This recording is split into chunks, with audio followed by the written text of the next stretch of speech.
is interested in. I mean, mostly she focuses on fine art and antiques dealers in the early modern and modern age. But here we find completely something new and exciting, which is about US military presence in Southampton, more specifically Swaving. This is part of a big project that Emma is doing, working with local community groups, a kind of a community collective history project. So without further ado. Hello, as Chris said, I'm Eleanor, and my talk today is entitled Ladies, Luncheons and Flight Lieutenants. Oh, I got both, so I'm trying to get this right. Okay, so it's basically focused on the American presence, military presence in Southampton and its surroundings during World War I. So I'm going to talk a little bit about Southampton, but I also touch on Winchester, mention places like Romsey and Hursley as well. So, as Chris kindly said at the beginning, this talk comes from a community project that I've been undertaking during this year. And it's a project which has been funded by the 1990s Research Council and their Gateways to the First World War initiative, which is about trying to engage local communities with the history of their local area during World War I. This project has lots of project partners who I've tried to represent on my very colourful slide here. So we've got Eastleigh Borough Council, Southampton Tourist Guides, Radian, who are a local housing initiative, Royal Victoria Country Park, it's the Netley Abbey and the Military Hospital. And the idea is to bring together members of the community, but also Southampton history students, to work in partnership to undertake research to create a story of Swaving in particular, because it's about Swaving that we're focused on, and its role in World War I. And I'm delighted that we actually have two of the students who contributed to the project here with us today. And they're hiding over there. So we've got Kirsty, who you can see on the slide here. Sorry, Lucy, we can't off the photograph. But also Lucy Gosford here as well. And they contribute to the project by, for example, running a community workshop, which is what you can see here. This is one of the workshops we ran in the Roundabout Cafe in Mansbridge. We've also got some pictures here of an event we ran for Southampton Tourist Guides to try and encourage them to create a trail, heritage trail, for the Swaving area. And we did that just a few weeks ago. So, what have we looked at? We focused specifically on the Swaving area, although, as you can see, we were quite generous with our boundaries. You may possibly be aware of the fact that Swaving, along with Romsey, had a remount depot. So this is the depot where all of the horses come into, and they were looked after, any treatment they needed was done, and they were then prepared and sent out to the front. We looked at the remount depot and its 3 camps, but we also looked at a US naval base, which is at the site which is now Southampton Eastleigh Airport. And initially, we didn't think that there was overly much about this site, because there wasn't very much in terms of records, and we couldn't find much about what was going on there. But as we started to do our research, we found that there was a strong American presence in Southampton and the surrounding area right the way through from September 1917. And the US naval base fits into that narrative, but it's only one very small part of it. So what I want to do is just to look at 3 things in particular. So first of all, the Americans coming into Southampton, what the reception to the American forces was like. Then I want to look at a particular figure who worked very hard to support American troops in Southampton and surrounding areas, and that's Lady Swaving. And then I want to focus on that US naval base and just have a little bit of a look at what information we do have about what happened there. So Southampton was designated around about August 1914 as embarkation port number 1 for the war effort. And this meant that the majority of troops who were going to be going out to the front were being sent through Southampton. And it retained that status right the way through the war. Although other centres started to come once more and more troops were needed, and they needed basically more ports. Southampton had at its port side images like this happening fairly frequently from the early days of the war. So this is the embarkation of troops bound for the Havre at the docks in Southampton on the 25th of February 2015. And these were actually troops from Nottinghamshire. So they've come from the Sherwood Forest, believe it or not, regiment. And they've been split into two groups, and they're going to put onto two separate ships to go out. And this became a common scene at the docks, and was preceded by these common scenes within Southampton itself. We've got pictures here which come from the Avenue URC, United Reformed Church archive, and these show soldiers outside the church and marching down the road in Southampton. And this was a common sight for Southamptonians. They were regularly seeing soldiers wandering about, and they didn't tend to comment after a while. It became such a common sight that they were just used to it. And you can see this image here on the edge there. You've got a couple of people on their bicycles just cycling past. This is normal. You've got these troops wandering around. And as such, we don't find much after the beginning of the war in terms of comment about what's going on locally. However, when the American troops start to come in September 1917 onwards, we see a slightly different story. So this is an image, this is from the Imperial War Museum, and the Imperial War Museum have an exchange program with the American Press Association, and it's an exchange of photographs taken for the war effort, so effectively they are propaganda pieces. And what we've got here is an image that was taken for the American press showing the troops of the 342nd Infantry Regiment who are marching prior to embarkation to France.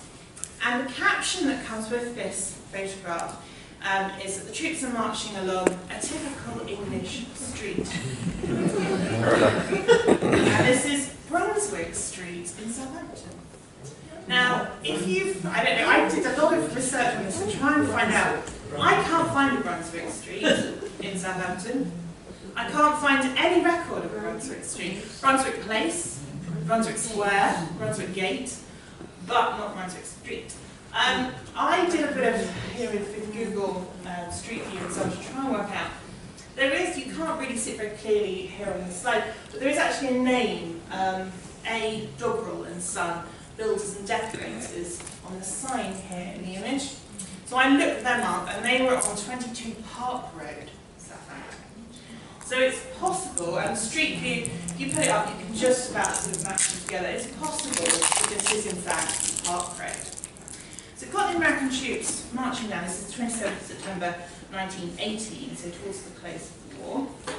And the partner photograph that the Imperial War Museum has that goes with this is that same infantry regiment getting onto their ship, this one, the USS Charles, at Southampton docks, and they've got all their kit and everything with them. So we've got similar photographs, some photographs of the British troops walking through Southampton streets. We've got photographs of the American troops. But when the American troops start to come into Southampton, we get a lot of comment. So while seeing British soldiers wandering around the streets, no one's really that bothered. When they start to see the Americans, so some of the comments we get, that we have men of magnificent physique marching down the common to the docks. Tall, splendid specimens of American manhood with square, I should say, shoulders and clean-cut faces. We know, so this is an interesting one because we know that these comments were made. They're made publicly but also privately. The two extracts here I've got are from letters written to Lady Swathling and her correspondence from the First World War. Lady Swathling lived in Townhill Park House in Southampton, just near Southampton. And her records, she's kept all of these letters and they're part of the Hartley Library archive. And we can see from her letters these comments about the American soldiers. Now, when we first started looking at these, and bearing in mind the student researchers found this particularly amusing when they found quotations, when we started looking at them, you get this sort of sense that there's a contrast between the British troops and the American troops. And it's likely that there was a contrast between them. We know that at the start of World War I, a lot of men in this country were found unfit to fight for the war effort because of poor health, poor housing in this country, pre-welfare state. We had quite a few issues, particularly problems with breathing and so on, from the industrialisation of our cities. In Southampton was no different. So it's possible that the corn-fed Irish boy that we see as a soldier might have genuinely seemed a little bit different, or we could just have sort of a nod towards some propaganda. But you can judge for yourselves, because here we have an example of, and this is actually a naval, Navy naval officer as opposed to a soldier. But this is genuinely an American who came into Southampton during World War I, and this is Earl R. Parkes from Michigan. And he served at Eastleigh, which we'll talk about later, in 1918 as a seaman second class. And Earl and his friend, who we see here, they had their photograph taken at the Sticky Backs studio on 74 Boulevard, actually just about near the top there. And I learned that Sticky Backs were small photographs that had an adhesive on the back that you could moisten, like the back of a stamp, and you could stick them onto a letter or onto a mount, and you could send them home to your loved ones. So they became quite popular with non-British troops who were in the Southampton area. So we know about Earl. Whether we think he necessarily looks clean cut, I don't know, he looks quite fresh-faced and young to me, but there we go. So here's an example of two of the sailors who were in Southampton. So, just to kind of emphasise the fact that in the press, as well as in the private letters that you see in Lady Swaithing's archive, there is an effort to demonstrate good relations between the British and American soldiers in Southampton and the surrounding area.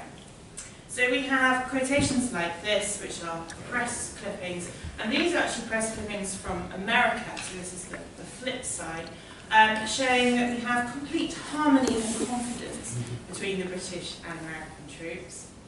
And Admiral Sims, who is quoted here in this bottom line, says, "The sailors of America have been made happy and welcome."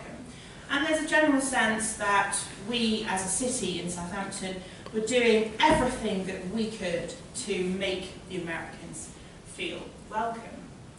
However, there is a flip side to this, and when we delve deeper into the records of Lady Swaithing, what we found was that the Americans were perhaps not being treated as well as the press would have us believe. Lady Swaithing records issues of fights breaking out.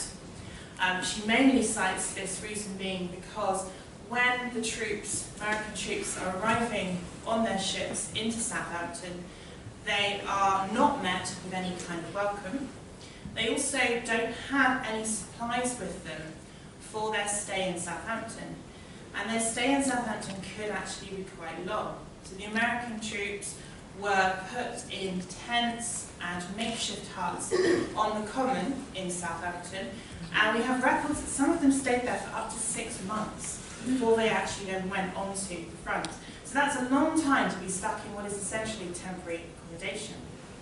And because they didn't have any immediate supplies with them, they were putting a real drain on the local economy in terms of food and supplies. So they were going into cafes along the dockside who would normally be used to providing for local people, dock hands, etc., maybe a few British soldiers, but we're certainly not expecting the numbers that were coming in.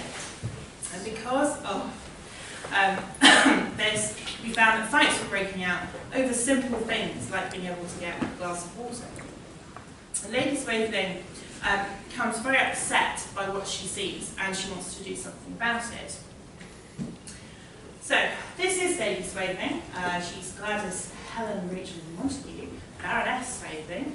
She was born in Belfast, Northern Ireland, and she married Louis Montague who then became Baron Swakeling, and they lived in Townhall Park House, which you can see on the book cover there. And Lady Swakeling did everything she could to raise awareness of what she saw as the plight of American soldiers. She demanded that decorations be placed dockside. She wrote numerous letters to the Mayor of Southampton to request this. She was very concerned about the temporary camp that had been erected in the Common for the Americans. She wrote to the Mayor, "The position of the American camp on the Common is most unsuitable.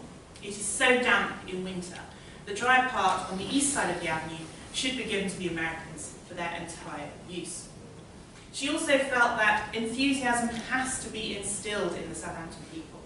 They should be made to love their American brethren and work together with them. She felt so passionately about this that she joined yet another committee. She joined 18 committees during World War I, and various committees helped her in supporting the Americans, because she was on, for example, the auxiliary board for the YMCA, so she was able to get various things put up to help the Americans.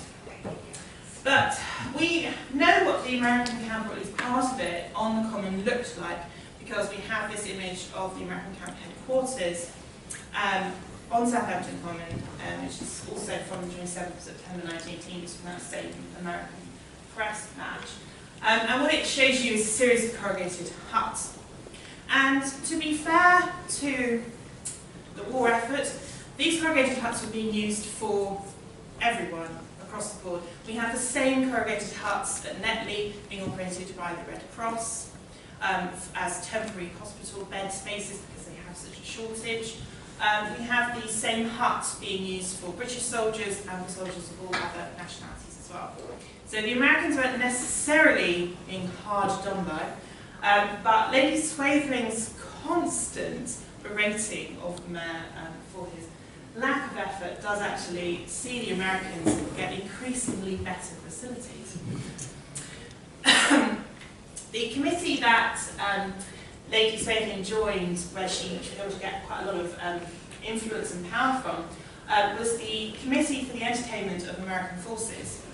And this is an extract from the opening speech on the 4th of June by the chairman of that committee, Lieutenant Sir Randolph Barker. And he writes, "It is a big question for this war because our troops are going to fight together. The Americans, with magnificent spirit, have put some of their troops to fight with our brigades in our army. But it's not only a question for this war, it is a very much bigger question for the world politics for the next century.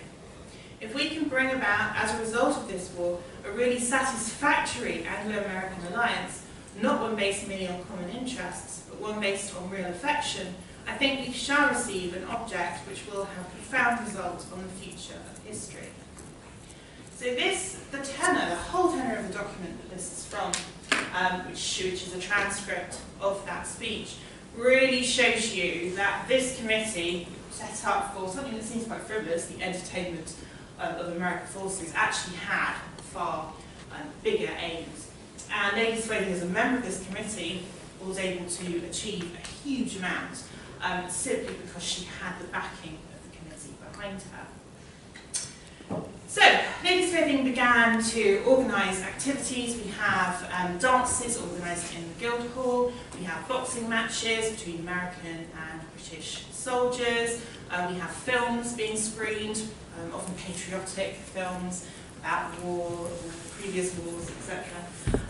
And we have an extension to the existing YMCA, which was in Bargate in Southampton. We have a new YMCA tent set up in the Common as an additional space for the American soldiers. So Lady Swakeling is really achieving quite a lot. She also personally takes an interest in the Americans. So we see from her diaries that she had 6 American officers to tea yesterday, and a number of other people are doing the same sort of thing. The whole affair went up with a great deal of enthusiasm, and I'm sure it did a lot of good. We also see that some of the events that she put on do get reported on in the local press, but also we've got something called the Southampton Picture of War album, which tries to record a lot of these activities. And one of the comments made in that album is that we see a happy inspiration which enabled our gallant tars to fraternise at Uncle Sam's in Checkered Seaman. So there's this kind of jolliness around what is happening and what Lady Slaving is trying to do. One of the things she did which had a genuinely positive impact for all, I think, was to insist that Avenue Hall, and Avenue Hall had been set up for us. It is something that she had set up, it's something that existed already. As you can see, it's the Soldiers and Sailors Recreation Room. And they were run on a charitable basis. So the idea is that they were trying to provide for free drink, food, etc. activities for soldiers and sailors who were coming into Southampton awaiting their orders to be transferred to the front. Initially, they would not support the American soldiers because they believed that they were set up to help the local soldiers, British soldiers coming in. They had started to open up to soldiers from Europe, but still not to the Americans. They insisted that when the Americans came, the Americans should pay, because Americans had money. What happened because of Lady Slaving's effort is that she suggested that maybe some of the Americans in an ideal world had money, but that most of the soldiers coming to Southampton did not, and that they should be treated and looked after in the same way that other soldiers were as well. So she asked for the Avenue Hall to be opened up so that the Americans didn't have to pay for what everybody else was getting for free. And that success led to this comment. So in September 1917, the Americans began to arrive. Numbers would come into the hall, and the boldest would ask for a drink of water. The helpers subscribed considerable sums to supply the men, though many were too proud to avail themselves of this kindness. Permission was obtained to supply these men gratis, now glad to accept our hospitality. And this is from the record of the Avenue Hall. So we know that this change that Lady Slaving put in place really did open up something for the American soldiers that they previously had not had access to. And we know that Avenue Hall had a genuine impact because Albert Swan, the American consul who was resident in Southampton during World War I, reported in the American press about the many men who wore the uniform of my country's army and who found welcome, care and shelter in the hall in times of stress and need. I beg thus to record the deepest appreciation.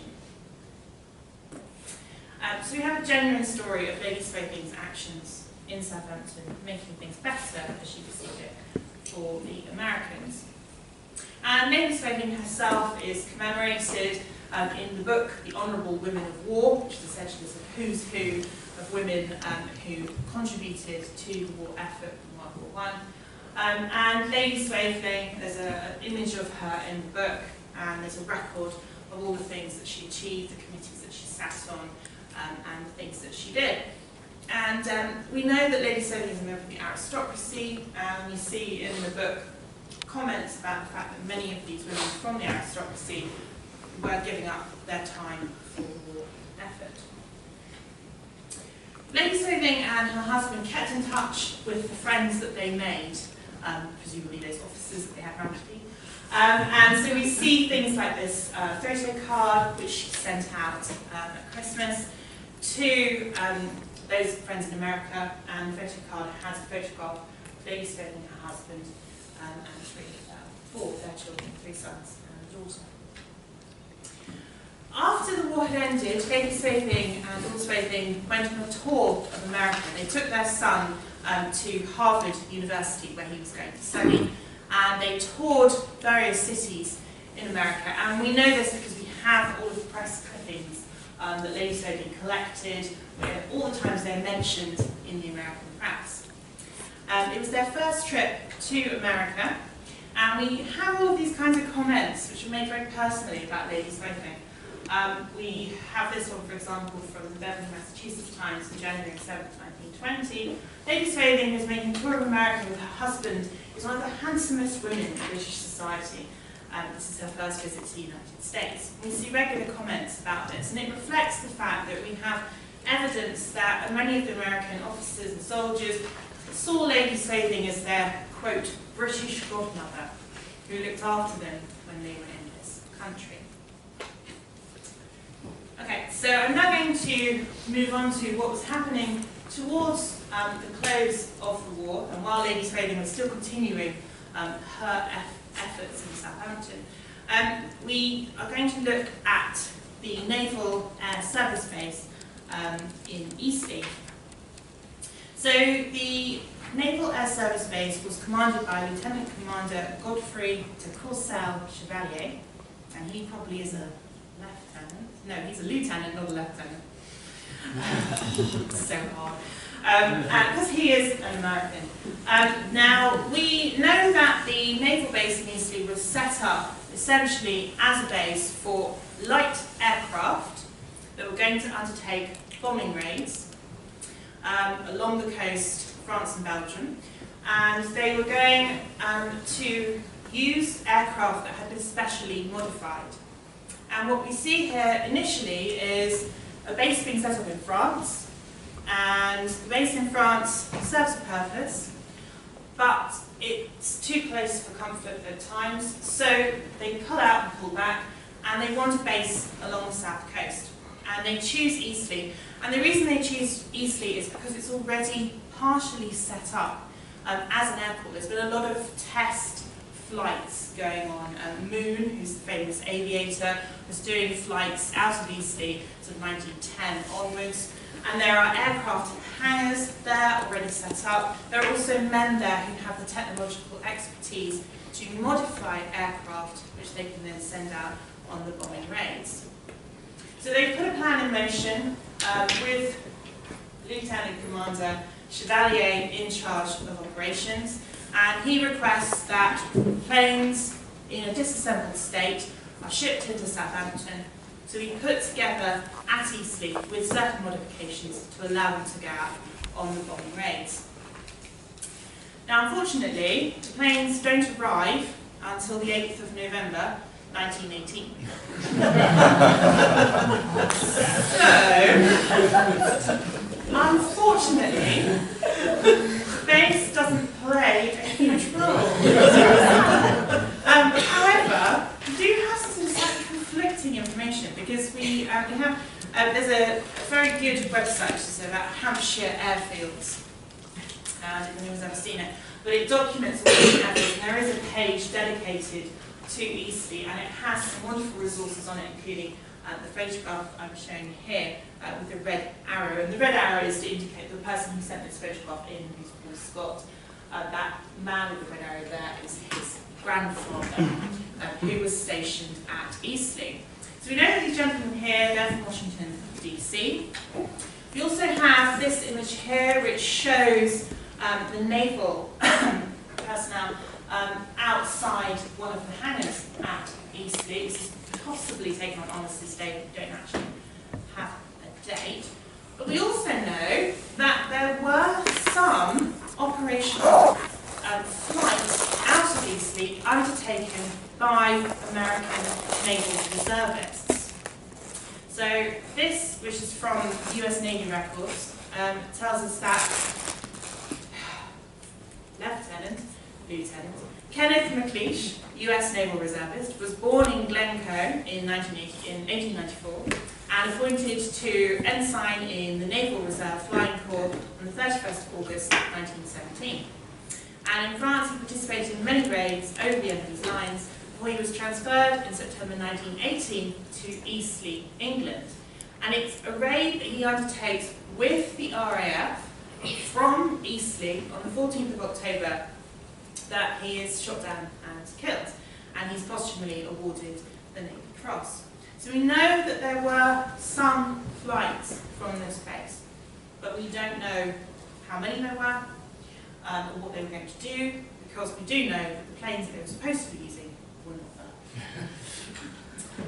So, as the war comes to a close, we see the presence of American troops being commemorated across the Southampton and the surrounding area. So we have evidence of all of these kinds of things. This is just a small sample of activities that took place So we have Mount Pleasant school children celebrating Independence Day in 1918, forming a human flag of stars and stripes. We have Thanksgiving services and parades happening across Southampton and Winchester on the 12th of November 1918, so just after it ended. We have a suggestion that on Thursday, 28th of November 1918, there's a British-American Day of Thanksgiving, so a specific focus on celebrating American tradition. Memorials and Thanksgiving services at St Mary's Church, and a Thanksgiving service at the Dell, Southampton's football ground, as was, on the 20th of July 1919. So the presence of American soldiers in Southampton continues to be celebrated and commemorated after the close of the war. We also know that when war did come to an end, the Americans who were still in Southampton, because a lot of them hadn't received their orders or had received their orders, been out and come back, and were still in those temporary camps on the Common, they were all invited to an Armistice Day celebration at Winchester Cathedral in 1918. And we have two images here from the Imperial War Museum showing the American soldiers at that service. And when they came out, Boy Scouts from local scout troops were there to give them chocolate and cigarettes for them to take back on their journey on boat back to America.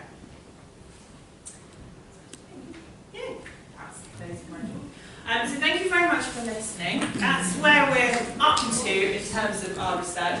And the project is ongoing. We have an email address, which is FaithLevel1, ww1@sotland.ac.uk. It's a Southampton address. If you have any information, whether it's American soldiers or whether it's just generally what was happening in the local area during World War I, photographs of great-grandparents, grandparents, if you have these things, please do get in touch with me, because we're trying to include as much as we can in the project to get as full a picture of what's happening as possible. Thank you.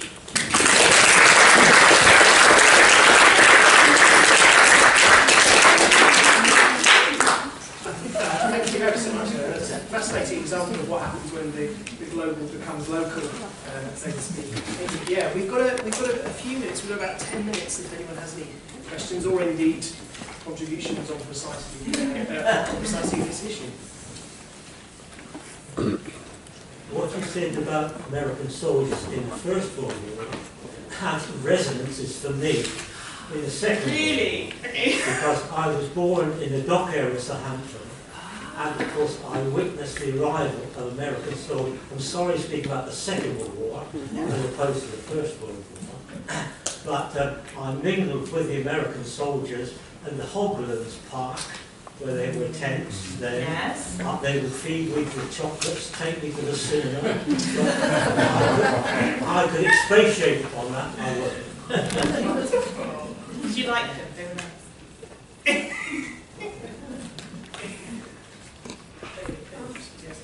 Are these records of legislation, are they in the public domain? They are. They're part of the Hartley Library archives, which is part of Southampton. So you can book an appointment with the archivist at Southampton, Karen Robson, and go and look at the papers. There are two quite big folders, press clippings, letters, some diary entries, lots of photographs. Right. And there's a vulnerable women of war. Presumably that might be available from Amazon. So that's recently been reissued. So for the centenary of the war, it's been sort of published by Military History Group, and you can buy it, buy a copy from Amazon at £20 if you like it. But it has some fantastic photographs. So it's got for the women who they felt have made a really significant contribution. There are full page, quite glossy images, hence the one that you've got a ladies' So I've got a question, but before that, just a point of information about that and a link with something you said, if I may. You mentioned in passing this chap called Moon. Yes. So this isn't an American connection, it's No. totally British. I'd just like to mention to anybody who might not know that Moon is actually buried in Southampton Old Cemetery. and there is a booklet about him available from the Friends of Southampton on the Cemetery, if anybody wants to follow that up. Excellent. I mean, he was the archetypal dashing racing car come. There's loads you can say about him. When we started the project and we went to Swaithing, we did our first sort of community workshop. All everybody talked about was moon. they were like, oh, it's moon. I'm like, it's slightly before what we're talking about. But to be able to kind of look at the aviation link in terms of moon sort of setting up easily as a space for potential, I think is a really good link for us. I mean, he even died young in a crash. He so, did. You know, He did. As Chevalier did as well. He died in 1922. So. But my question, though, if I may, is just about Americans being brought back. Were any Americans who had fought in France brought back to this area for medical treatment, and are they buried in the area? Can you say anything about that? So we know that a large number of Americans and other nationalities were brought back from the front on ships, and they come to, there's a pier that's a really useless pier up by Netley Hospital, because the water isn't deep enough. But they sort of did a double ship, but they managed to bring people into there, and because of I think they had something like 171,000 people from the front in something like a 6-month period. It was a huge number of people coming in, and the hospital, even though it was a huge hospital, was simply not big enough to cope. So they put up tents, they then put up a series of huts. Each hut was actually sponsored by a different country. So we know that there are huts sponsored by America for American troops. And I think there are some American graves. Yeah, I think there's a small number. Like there's a small, and there's definitely some commemoration. The cemetery that's opposite the General Hospital, where they've got their memorial. There's definitely some commemoration plaques for Americans there as well. You might also find at Brookwood Cemetery, which is just before you get to Woking on the train. There's a big American sort of military cemetery there, which I went to 2 weekends ago, training my children. But I mean, it's really interesting. I mean, obviously, there's huge numbers of Canadian graves as well, which is the other part of North America that we don't talk about this day, and we probably should. But you will find a lot of American. It's basically the graves of Americans who died in Britain or the surrounding waters, I think, during the Second World War and First World War.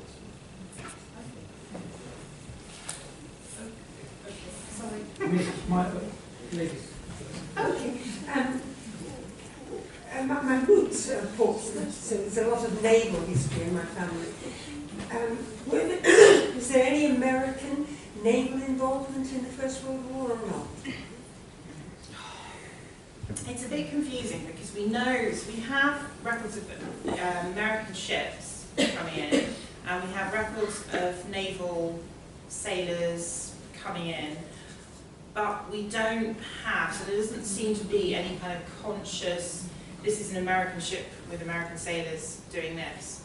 So it's almost as if they're used for transport, and I don't know if anybody, Kendrick, if you've got any other, but that's as far as we can tell. There is, again, going back to Brookwood, there is a memorial there to a large number of American sailors who died in a U-boat attack. I mean, there's obviously traffic of that kind.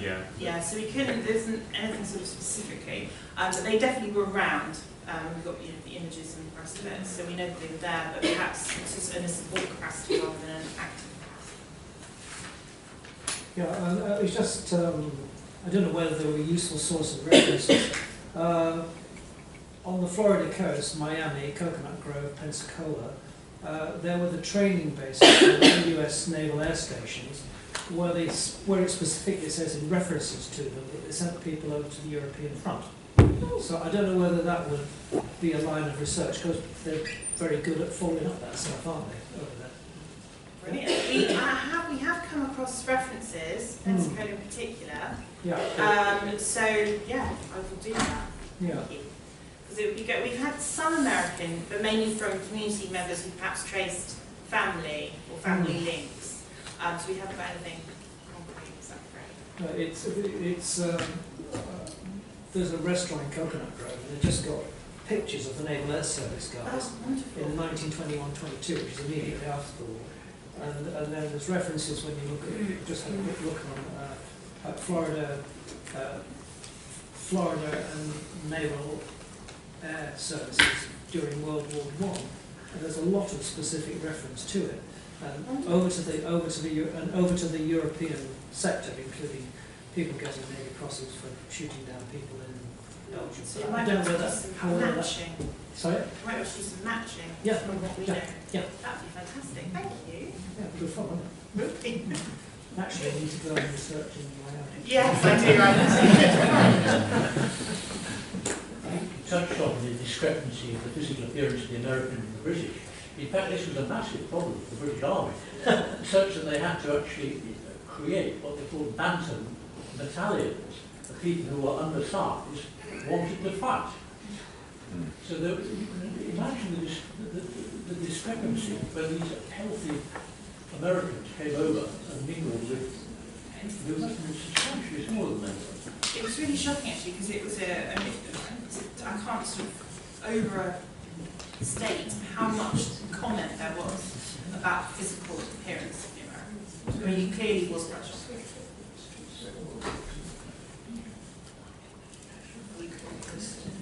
Thank you very much indeed. Thank you. It was a real pleasure to hear. Real pleasure to hear that. The last of our talk bringing things home to Southampton. So, you will remember at the start of the day for us to do post-it notes.